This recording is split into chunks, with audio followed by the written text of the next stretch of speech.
말씀과 기도로 시작하는 하루. 2022년 3월 13일 주일. 오늘의 말씀은 창세기 41장 46절에서 57절. 주제 애굽 온 땅을 다스리는 요셉. 하나님의 사람인 요셉은 국무총리가 되어 정치를 지혜롭게 잘합니다. 종살이 할 때는 가정 총무로서, 감옥살이에서는 죄수의 총무로서, 애굽에서는 나라의 총무요. 요셉은 어디 가나 한결같은 맡은 일에 충성을 했습니다. 한편 첫 아들을 낳은 요셉은 지난날에 자기의 괴롭혔던 자와 고난을 잊었다는 뜻으로 이름을 지었습니다. 지난날에 그의 역경은 말할 수 없는 고난이었음을 알 수 있습니다. 다만 믿음과 인내로 이겼던 것입니다. 둘째 아들은 하나님께서 자기를 창성케 하셨다는 뜻으로 지었습니다. 요셉은 오늘 자기가 누리는 권세와 영광이 하나님으로부터 온 것임을 잊지 않았습니다. 대개 사람들은 자기를 괴롭힌 사람들에 대해서는 잊어버리지 않고 오래 기억하고 은혜는 쉽게 망각하지만 요셉은 정반대였습니다. 자기를 창성케 하신 하나님을 잊지 않았습니다. 북년의 곡식을 저장하도록 하는 요셉. 요셉은 애굽의 온 땅을 순찰하여 나라를 잘 다스립니다. 그리고 북년을 만나자 7년간 북년 동안의 곡식을 저장하여 각성의 곡식이 바다가 모래같이 많았습니다.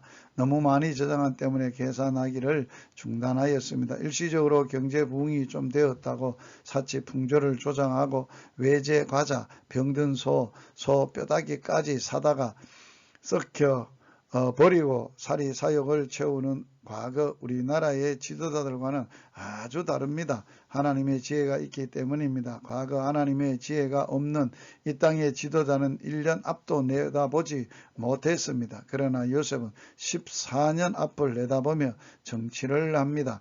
이제 우리나라의 지도자도 하나님을 섬기는 분이 되게 된 것은 하나님의 은혜입니다.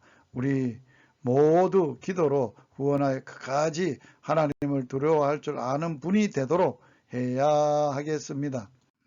모든 고난을 잊은 요셉입니다. 요셉은 아들을 낳자 아들의 이름을 므낫세 잊어버림이라고 지었습니다. 하나님께서 그의 고난을 잊으셨다는 뜻입니다. 국무총리 자리에 다리는 보디발을 비롯하여 그의 과거를 괴롭혔던 자들에게 원수를 갚을 수 있는 자리입니다. 그러나 요셉은 모든 것을 깨끗이 잊어버리기로 했습니다.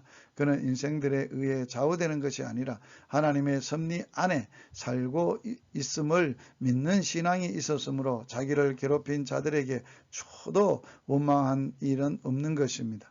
보통 사람들은 조금만 높은 자리에 차지해도 교만해지고 원수 같고 부정축제하고 권세 부리게 됩니다. 그러나 요셉은 국무총리란 환경과 조건도 극복할 수 있는 능력을 가진 믿음의 사람이었습니다. 하나님의 은혜를 감사하는 요셉. 요셉의 둘째 아들 이름을 에브라임 창성함이라 라고 지었습니다. 그의 뜻은 하나님이 나로 나의 수고한 땅에서 장성하게 하셨다 함이었더라. 입니다. 높은 자리에 앉으면 교만해지고 축복을 주신 하나님을 잊기 쉽습니다. 자기가 잘나고 똑똑해서 그런 줄 알다가 망한 사람들이 많습니다. 요셉은 하나님의 은혜를 잊지 않았습니다. 요셉은 축복을 잘 감당할 줄 아는 인물이었습니다. 흉년에 잘 대처하는 요셉. 온 땅에 흉년이 들어 기근이 심했으나 애굽 땅에는 양식이 있었습니다. 좋은 정치 지도자를 만난 백성은 평안과 먹을 것이 있습니다. 그러나 지도를 잘못 만나면 항상 가난과 불안과 고통 가운데 삽니다. 한 가정도 마찬가지입니다. 애굽 온 나라가 요셉 한 사람으로 인하여 복을 받게 되었습니다. 오늘의 말씀에 순종하기.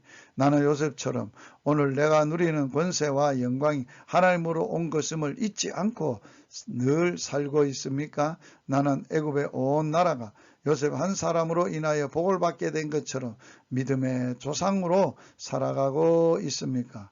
오늘의 말씀에 순종하기. 귀한 말씀이 여러분들의 생애 속에 아름답게 이루어지는 복된 하루가 되기를 주의 이름으로 축복합니다.